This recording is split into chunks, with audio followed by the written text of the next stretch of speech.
Saludamos a todos los que nos ven por internet. Vamos a iniciar el estudio de esta tarde-noche y para ello vamos a orar.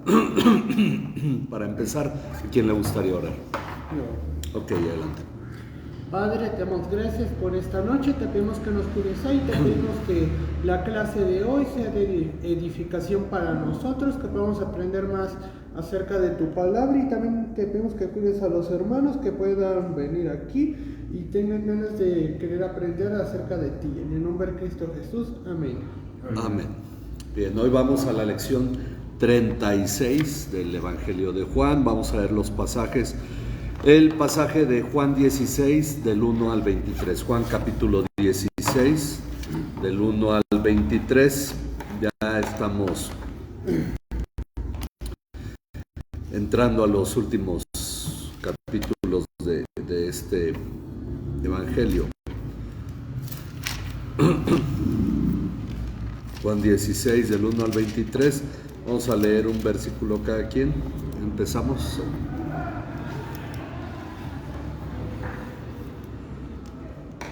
Adelante. Sí. Estas cosas les he dicho para que no tengan tropiezo. Los expulsarán de las sinagogas, pero viene la hora cuando cualquiera que los mate pensará que así rinden un servicio a Dios. Y harán estas cosas porque no han conocido ni al Padre ni a mí. Pero les he dicho estas cosas para que cuando llegue la hora se acuerden de que ya les había hablado de ellas. Y no les dije estas cosas al principio porque yo estaba con ustedes. Pero ahora voy a Filipo y uno de ustedes me pregunta, ¿a dónde vas?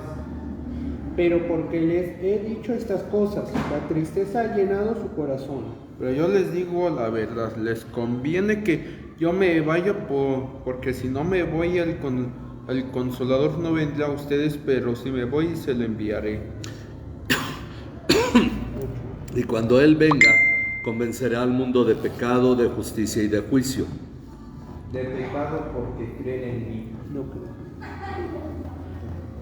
Ok, de pecado porque no creen en mí. Ajá. De justicia porque yo voy al Padre y ustedes no me verán más. Y de juicio porque el príncipe de este mundo ha sido juzgado. Aún tengo muchas cosas que decirles, pero ahora no las pueden soportar. Pero cuando Él, el Espíritu de verdad, venga, los guiará toda la verdad, porque no hablará por su propia cuenta, sino que hablará todo lo que oiga y les hará saber lo que habrá de mí. Él me glorificará, porque tomará de lo mío y se lo hará saber a ustedes. Todo lo que tiene el Padre es mío, por eso dije que Él toma de lo mío y se lo hará saber a ustedes. Un poco más y ya no me verán, y de nuevo un poco y me verán. Entonces algunos de sus discípulos se decían unos a otros, ¿qué es esto que nos dice? Un poco más y no me verán, y de nuevo un poco y me verán, y porque yo voy al Padre. Por eso decían, ¿qué es esto que dice? Un poco, no sabemos de qué hablas. Jesús sabía que querían preguntarle y les dijo, están discutiendo entre ustedes sobre esto porque dije, un poco más y no me verán, y de nuevo un poco y me verán. En verdad les digo que llorarán y se lamentarán, pero el mundo se alegrará. Ustedes estarán tristes, pero su tristeza se convertirá en alegría. Cuando la mujer está para dar a luz, tiene aflicción, porque ha llegado su hora. Pero cuando da luz al niño, ya no se acuerda de la angustia por la alegría de que un niño haya nacido en el mundo. Por tanto, ahora ustedes tienen también aflicción, pero yo los veré otra vez y su corazón se alegrará y nadie les quitará su gozo. En aquel día no me preguntarán nada, en verdad les digo, que si piden algo al Padre en mi nombre, Él se lo dará. Bien, todavía continuamos con el tiempo que Jesús está con los discípulos en el aposento alto. Y dice, el último mensaje de Jesús a sus discípulos ha tomado un giro que seguramente ninguno de los discípulos esperaba. La partida de su maestro ya es una noticia muy difícil de asimilar para ellos, y ahora les habla de las cosas que les esperan a ellos en el mundo, una vez que Él se vaya.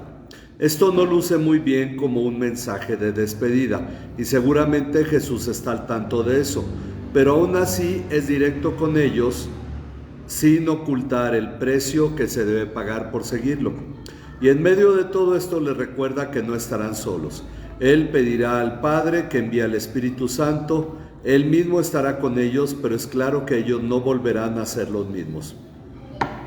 El inicio del capítulo no luce muy alentador para los discípulos. Sin embargo, Jesús les explica que todo esto no se los había dicho antes. ¿Por qué? Pero Él estaba con ellos. porque Él estaba con ellos. Les dice, no les dije estas cosas al principio porque yo estaba con ustedes. En el versículo 4, ¿verdad? Ok, porque Él estaba con ellos. Nos referimos al inicio con el versículo 1, 2, 3, cuando les habla de todo lo que les va a ocurrir por causa del nombre de Jesús. Pero ahora sí se los dice porque Él va al que lo envió. Él va al que lo envió. Esto es en el versículo 5, ¿ok? Al que lo envió. En algún momento de nuestra vida, Dios espera madurez de nuestra parte, tal como en los discípulos, pues la preparación que Jesús les dio deberá rendir fruto. Por esa razón, ahora Jesús les plantea el panorama en el que será necesario que vivan como creyentes maduros. Adelante, hermanos, adelante, pasen. Hola, hermano. Ok, podemos pensar sobre esta explicación que Jesús les da sobre las cosas que van a ocurrir, como malas noticias, dureza de parte de Dios, pero en realidad es porque Dios está esperando madurez de parte de ellos. Jesús les ha preparado para todo esto y por eso ahora que Él se va, les está manifestando la necesidad que ellos tienen de madurar. Bueno, vamos al punto 3.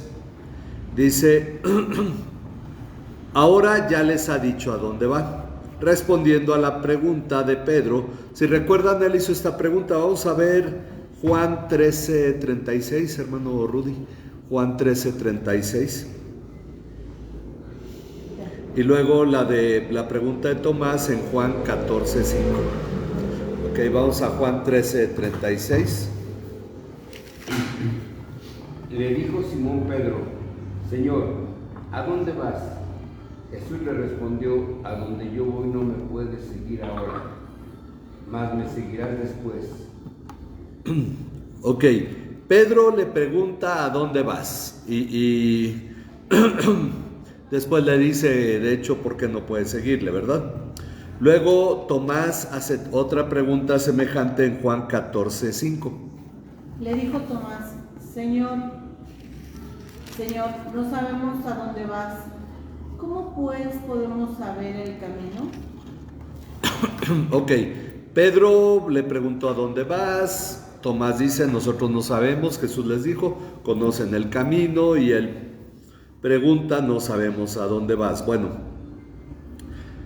Jesús les ha dicho que Él va al Padre, Él va al que lo envió. Eso es lo que vemos ahí en el versículo 5.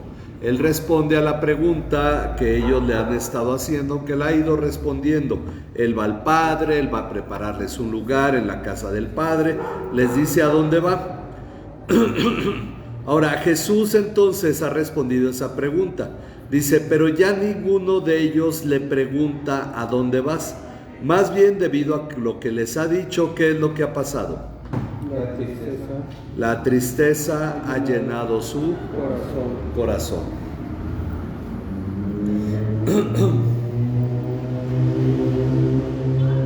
Ok, primero le preguntaban a dónde vas, ahora les dice a dónde va. Bueno, ya no sería lógico volverle a preguntar a dónde vas. Lo que Jesús en realidad reprocha en esta frase debe ser claro para nosotros. Él les ha revelado el lugar a donde va y el propósito para irse.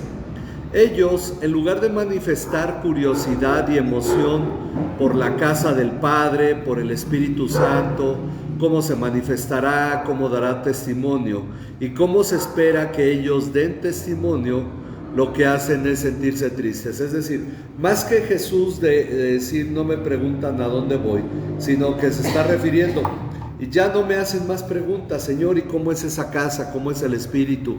¿Cómo ellos deberían de estar emocionados una vez que Él les dijo, voy a la casa del Padre a prepararles un lugar? Ellos podrían decir, ¿cómo es este lugar?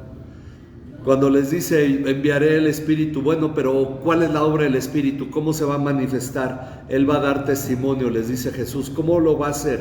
Y les dice, ustedes van a dar testimonio. No hay curiosidad de parte de ellos en estar preguntándole a Jesús sobre estas cosas, sino que en lugar de preguntar y emocionarse por todo esto que Jesús les anuncia, lo que hacen es sentirse tristes. En lugar de emoción, sus corazones se cargan con el sentido de pérdida. Y seamos sinceros, no muchos cristianos manifiestan una verdadera emoción por estar un día en la eternidad, ¿sí o no? No es común que los cristianos estén emocionados y decir, ay, pues ya cuando me muera voy a estar con Dios. No, todo el mundo está pensando en sus planes aquí en la tierra, ¿sí o no? Nadie está emocionado por decir, ¿y cómo será la casa del Padre? ¿A dónde yo voy a ir? Entonces muchos cristianos, no muchos, manifiestan una verdadera emoción por estar un día en la eternidad, por saberse ciudadanos de los cielos.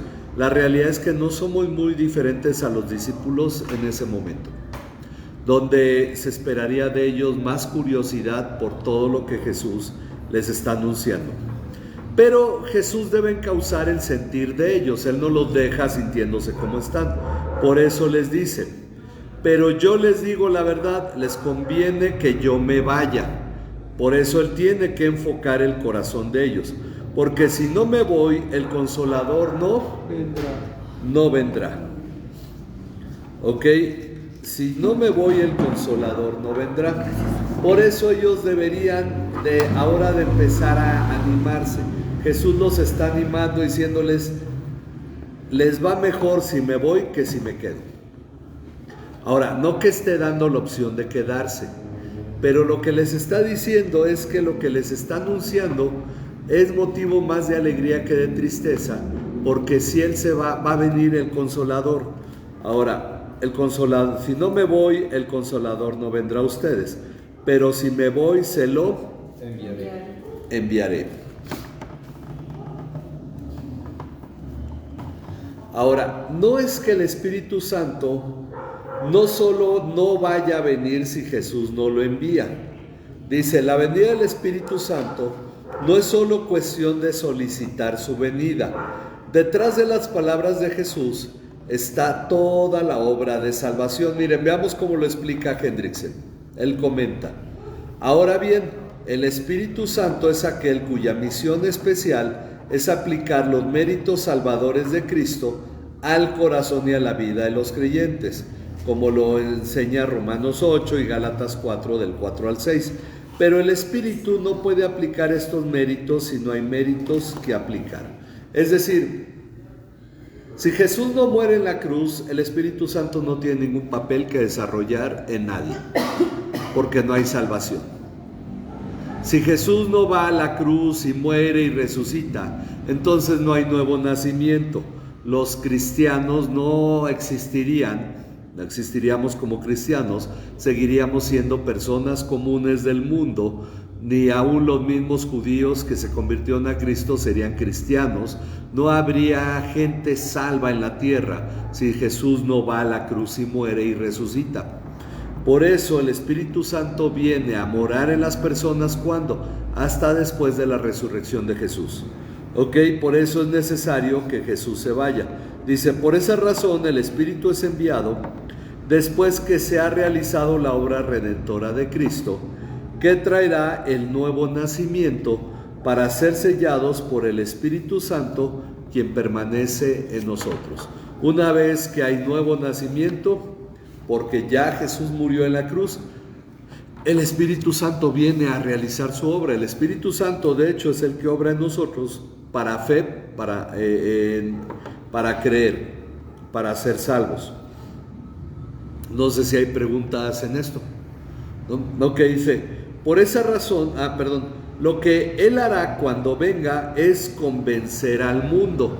En este caso el término es manifestar la culpa del mundo. ¿Ok? Él convencerá al mundo de tres cosas: Primero Pecado.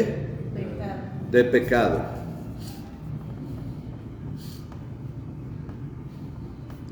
Luego de justicia. Y luego de juicio. Ok, el término que se traduce como convencer, en realidad es como señalar la culpa respecto de. El punto es que no se traduce así porque se puede señalar la culpa del pecado, pero no se puede señalar la culpa de la justicia y del juicio. Es decir, el término más bien es, por eso versiones como la Nueva Versión Internacional lo traducen, señalará al mundo su error en cuanto al pecado, en cuanto a la justicia y en cuanto al juicio. La mayoría de las versiones han preferido colocar ahí convencer. Los convencerá en cuanto a su error del pecado, porque lo que el mundo cree que es pecado no es en sí pecado, sino lo que la palabra dice. En cuanto a justicia, porque lo que el mundo cree que es justicia no es en realidad lo que es justicia. Y en cuanto a juicio, porque el mundo también se equivoca acerca de lo que es juicio. Pero vamos a ver la explicación de Jesús. Dice, de hecho, de pecado porque no creen en mí. El mundo puede considerarse bueno o moral, pero su pecado ha sido rechazar a Cristo. ¿Se acuerdan? A Eliseo, ¿pueden leer Juan 3:19?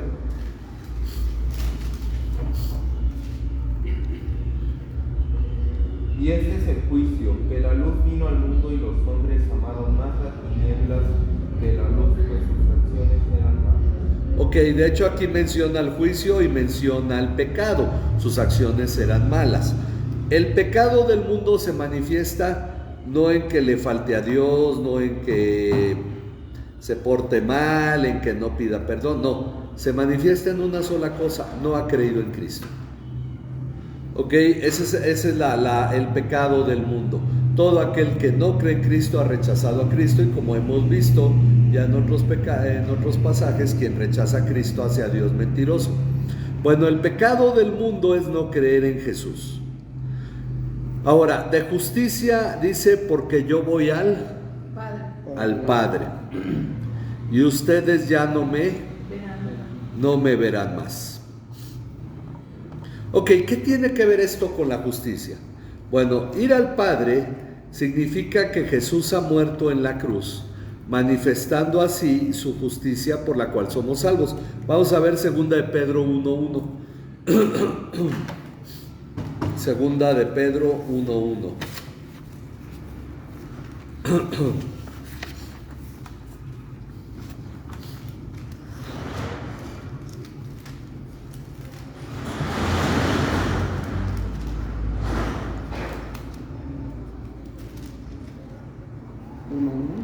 Sí. Simón Pedro, siervo y apóstol de Jesucristo, a los que han recibido una fe como la nuestra, mediante la justicia de nuestro Dios y Salvador Jesucristo. ¿Cómo recibimos la fe? Mediante la justicia de Jesucristo.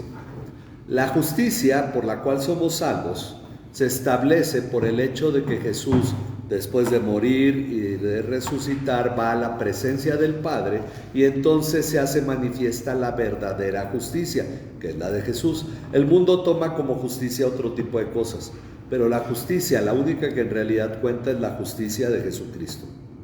Ok, por esa razón dice, porque yo voy al Padre. Ahora, lo interesante es que él dice aquí Jesús, hace una breve observación: ustedes no me verán más. Ustedes no me verán más. Esto llama la atención porque ya les había dicho que él se iba a manifestar al mundo. Perdón, no al mundo, sino a ellos, dentro de un poco de tiempo. Más adelante, en el pasaje que leímos y que veremos más adelante, él les dice: un poco de tiempo y ustedes no me verán, un poco más de tiempo y me verán nuevamente.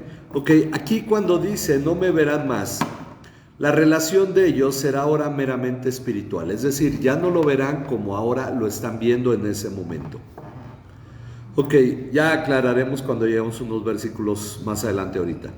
Y de juicio, que es el tercero, dice, porque el príncipe de este mundo,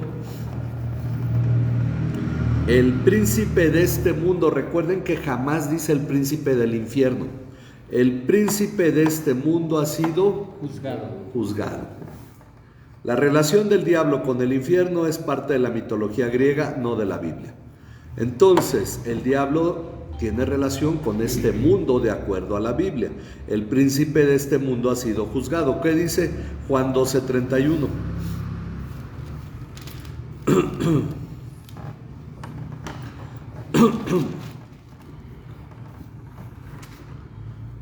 Ya está aquí el juicio de este mundo. Ahora el príncipe de este mundo será echado fuera. Ok. El príncipe de este mundo ha sido juzgado, no lo pone en futuro, no dice va a ser juzgado, sino que cuando dice Jesús aquí, que de hecho es unos capítulos antes, hablando a la multitud, les dice, ya está aquí la condenación del mundo, es decir, ya la obra que yo voy a realizar se va a cumplir, pero el príncipe de este mundo ha sido echado fuera, ya es en pasado. Esto es un acto que obviamente se consuma en la obra salvadora de Jesucristo, pero ya el juicio estaba sobre el diablo. Entonces, el príncipe de este mundo ha sido juzgado. No explica más sobre eso, no profundizamos más sobre eso ahorita, pero dice, ahora que les he explicado por qué les conviene que se vaya, agrega, aún tengo muchas cosas que decirles. Aún tengo muchas cosas que decirles, pero ahora no las pueden soportar, o como dicen la reina, sobrellevar. Ok, como gusten ponerle, soportar o sobrellevar. No pueden con ellos. Si yo les sigo hablando, no pueden. Bueno, algunos comentaristas, por lo menos dos que leí, especulan sobre el motivo por el que los discípulos no pueden soportar estas cosas y señalar sus defectos como el problema. Es decir, dicen, bueno, los discípulos están tristes en lugar de alegrarse, están pensando en que Jesús se va, sus mentes no están claras, etc. Pero en realidad eso no tiene nada que ver, con todo respeto para comentaristas que se refieren a esto. Debemos iniciar con 1 Corintios 2:14. Vamos a ver qué dice 1 Corintios 2:14. Pero el hombre natural no percibe las cosas que son del Espíritu de Dios, porque para él son locura, y no las puede entender, porque se han de discernir espiritualmente. Ok, entonces, el hombre natural, es decir, el que nace de un padre o una madre, pero no ha nacido de nuevo. Ese es el hombre natural. Los discípulos son hombres naturales en este momento. El hombre natural no acepta o no puede entender las cosas o percibir las cosas del Espíritu de Dios, porque para él son necedad o locura. Y no las puede entender. No las puede entender. Porque son cosas que se disciernen espiritualmente. Espiritualmente. Hemos hecho énfasis los domingos en esto y creo que este domingo tengo que hacer nuevamente énfasis en esto. Están las cosas del mundo, de la tierra, las cosas de abajo. Están las cosas de los cielos, están las cosas del espíritu, están las cosas eternas. La vida cristiana es espiritual. El nuevo nacimiento es espiritual. Lo relativo a Dios y su palabra es espiritual. Lo de terrenal es temporal. Lo espiritual es eterno. El cristianismo no tiene un enfoque terrenal, aunque exista la teología de la liberación y la teología de la prosperidad, que tienen enfoque terrenal y son cristianismo para no cristianos. Es decir, no son cristianos, pero se sienten cristianos y creen que ahí está el enfoque, pero no, esto es espiritual. Ok, bueno, no me expando mucho en esto ahorita, el domingo hablaremos un poco más de ello. Dice, la presencia del Espíritu Santo, Ellos aún no tienen el Espíritu Santo, los discípulos. Él les ha dicho que va a venir, pero no lo tienen todavía. Por eso no podrían entender las demás cosas que Jesús les diría. Pero Él les anticipa. Pero cuando Él, el Espíritu de verdad, venga, ¿qué hará? Los guiará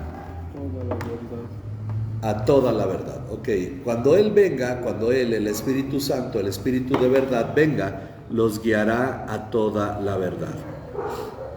Se le llama el Espíritu Santo, dice por ahí Sproul, escribe en este libro El misterio del Espíritu Santo.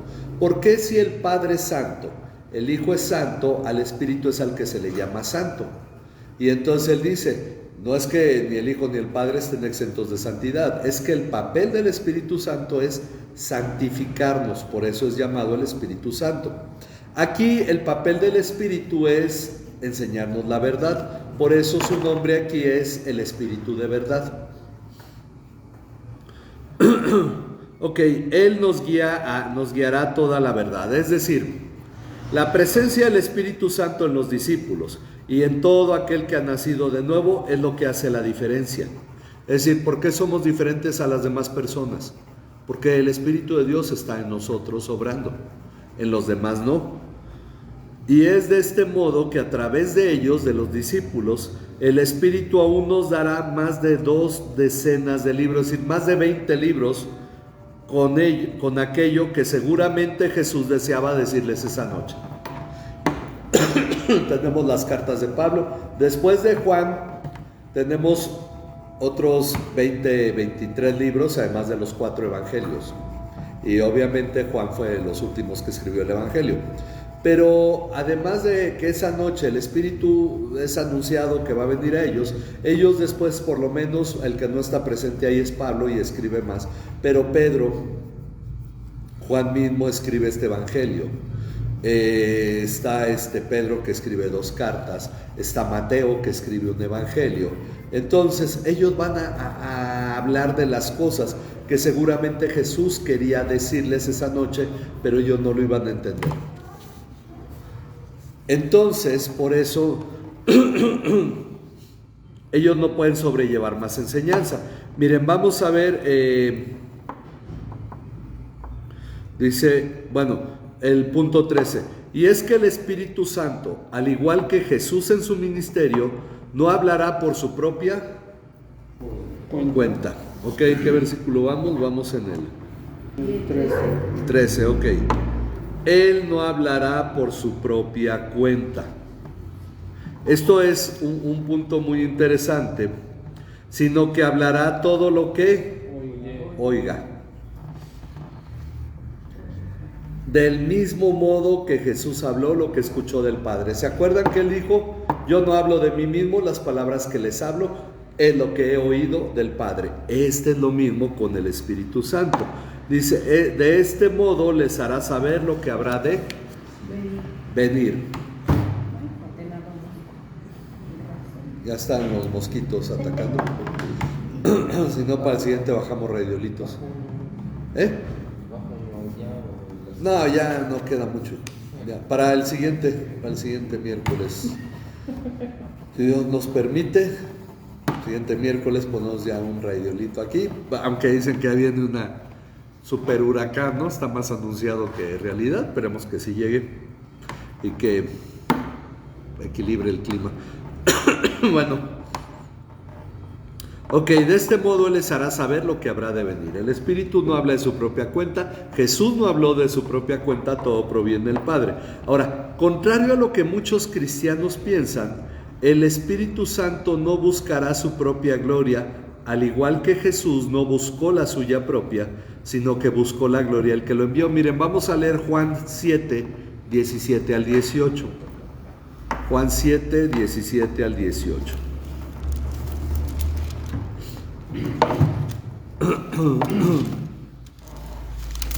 El que quiere hacer la voluntad de Dios conocerá si la doctrina es de Dios o si yo hablo por mi propia cuenta.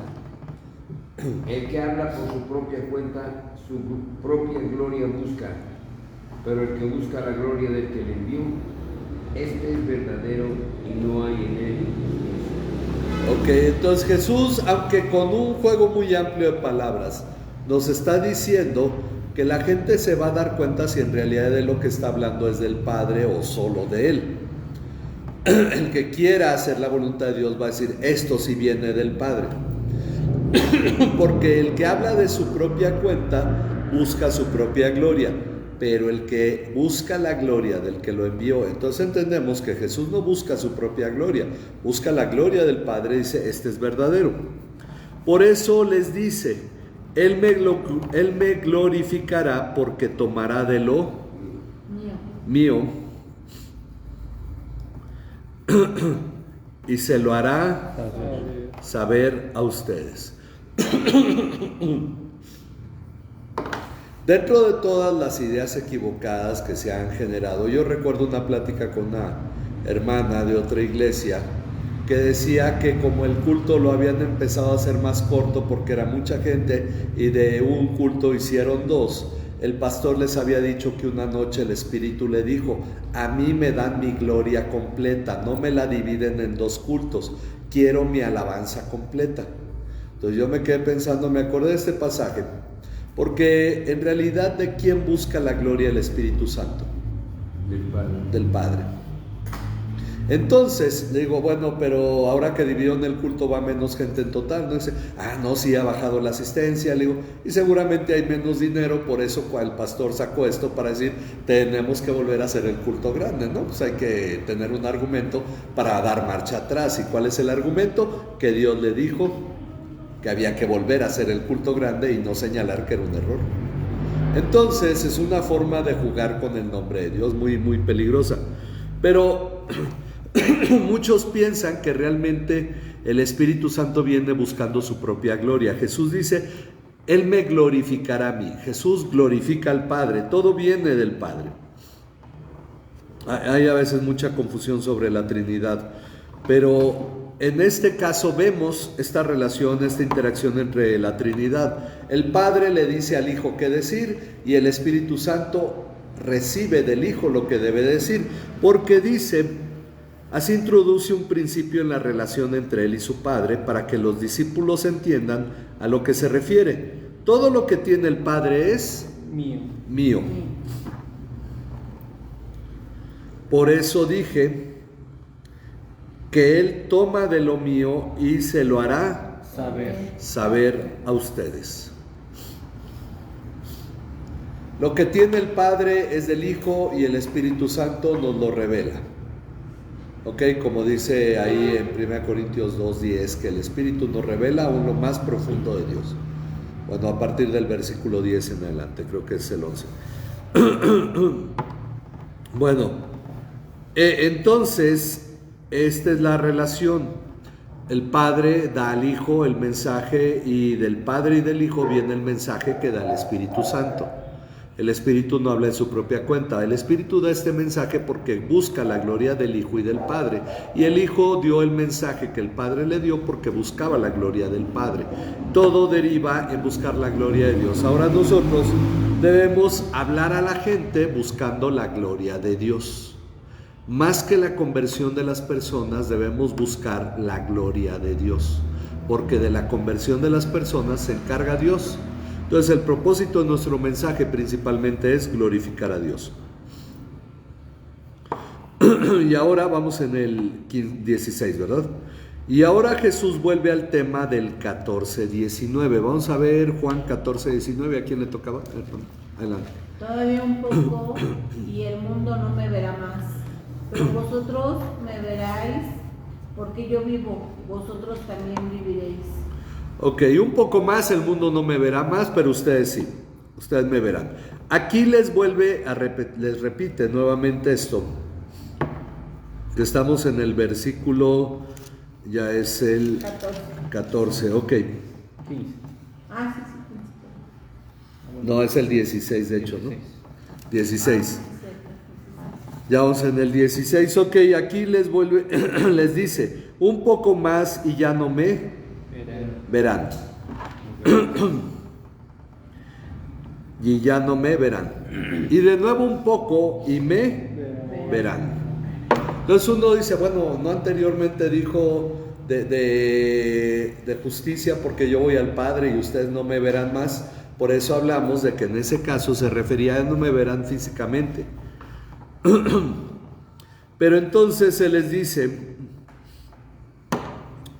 un poco más y ya no me verán, de nuevo un poco y me verán. Esto generó consternación en sus discípulos, que decían unos a otros: ¿qué es esto que nos dice? Un poco más y no me verán, y de nuevo un poco y me verán, y porque yo voy al Padre. Están uniéndolo con unos versículos atrás, cuando habló de la justicia.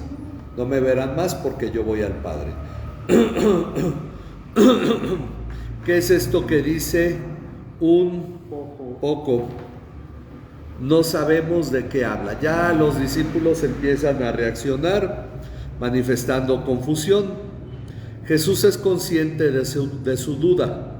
Por eso les dijo: están discutiendo entre ustedes sobre esto porque dije un poco más y no me verán, un poco más y no me verán, y de nuevo un poco y me verán.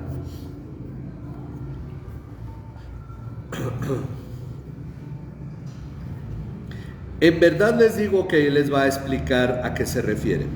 En verdad les digo que llorarán y se lamentarán. Ok, los discípulos al día siguiente llorarán, se lamentarán, pero el mundo se alegrará. Ustedes estarán tristes, ok.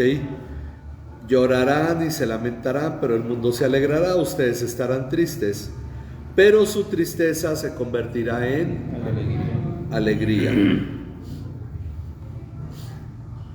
Ok, todavía no les aclara a qué se refiere, pero señala algo importante. Para explicarles esto, usa el ejemplo de la mujer que está para dar a luz, o sea, tener un parto, para dar a luz, y tiene aflicción porque ha llegado su hora. Pero cuando da a luz un niño, ya no se acuerda de la angustia. Nace el bebé y todo eso que le dolía ya no le duele, ¿sí o no? Bueno, la única que puede decir eso es la hermana, ¿verdad? Por la alegría de que un niño haya nacido en el mundo. Bueno, está hablando cómo es semejante el proceso que van a vivir los discípulos. Les anima diciendo: por tanto, ahora ustedes tienen también tristeza o aflicción, como gusten ponerle. En ese momento ellos ya están tristes. Jesús les dice que se va, ellos están tristes, ya entienden que es un asunto inevitable al que no lo pueden seguir. Pero yo los veré otra vez y su corazón se alegrará. Yo los veré otra vez y su corazón se alegrará, y nadie les quitará su gozo. Ellos lo vieron, digámoslo de esta manera, resucitado, que pensó es un espíritu, pero después ya no lo vieron ascender al cielo. Pero espiritualmente ellos pueden ver lo mismo que nosotros, a partir del momento en que Jesús ascendió al cielo. Pero ese gozo que ellos recibieron de haberlo visto resucitado, nunca se les quitó. Nadie se los quitó. Ok, entonces ellos iban a estar tristes porque Jesús iba a morir en la cruz. Iba a ser arrestado, juzgado, crucificado, pero iba a resucitar y ellos lo iban a volver a ver. A eso se está refiriendo. De esta forma, Jesús les ha anticipado su partida al morir en la cruz, lo cual alegrará al mundo y a ellos les entristecerá, pero luego ellos lo verán resucitado y se alegrarán por toda la eternidad. Ahora, también podemos decir que la pausa es que no lo vieron mientras estaba en su ministerio terrenal ellos, pero una vez que murieron, lo volvieron a ver, ¿verdad? A esto agrega una gran promesa. En aquel día, ¿a qué día se refiere? Cuando lo van a volver a ver resucitado. En aquel día no me preguntarán nada. en aquel día no me preguntarán nada. En verdad les digo que si piden algo al Padre en mi nombre, nuevamente va a este punto de pedir en su nombre. Ahora ya no es Jesús el que lo hará, sino dice, Él se lo dará. Esto nos habla, si pensamos un poco en la evolución de los discípulos, son hombres tristes, temerosos en este momento. Cuando Jesús resucita son hombres que se alegran, pero tienen todavía debilidades y todavía con más duda y hay, no le creen a María, etcétera. Hay todavía en ellos una falta de desarrollo. Pero una vez que viene el Espíritu Santo en Hechos 2, ellos son totalmente diferentes. Entonces podemos ir entendiendo por qué se da esta evolución. Precisamente porque Jesús lo está anunciando, ellos lo verán después. No son perfeccionados aún, pero una vez que viene el Espíritu Santo serán transformados. Ok, ¿alguna pregunta? ¿No? ¿Queda claro? Ok, ya vamos avanzando hacia la parte final de este Evangelio. La próxima semana, si Dios nos permite, terminamos el capítulo 16 y estaremos empezando la oración en el capítulo 17. Bueno, pues vamos a orar, vamos a ponernos en las manos de Dios. Vamos a orar por la iglesia, por nuestras hermanas delicada de salud, especialmente nuestra hermana Vicky, que está internada y según nos dicen, pues su tiempo en el hospital va a durar un buen tiempo, va a ser casi un mes. Después vamos a ponerle en las manos de Dios, a la familia también, que va, siempre en cierto modo, digamos, se paga también ese precio, ¿verdad? Al cuidar, ir, venir, apoyar. Entonces, pues vamos a confiar en la provisión de Dios, en la bondad de Dios, en todo esto. Que Dios pues se manifieste a través de esto, manifieste su gracia. Y pues también vamos a orar por nosotros como familia pastoral, que Dios nos guíe en las cosas que tengamos que decidir y que nos dé sabiduría, sobre todo a mí como pastor, para las cosas que tenemos que ir haciendo como familia y como iglesia. Ok, pues vamos a orar, vamos a ponernos en manos de Dios. Padre, confiamos en tu bondad, en tu misericordia y en todo lo que tú estás llevando a cabo. Gracias, Señor, por la bondad que has tenido para con nosotros en esta iglesia. Y Padre, ponemos en tus manos, Señor, en esta hora la vida de nuestra hermana Vicky.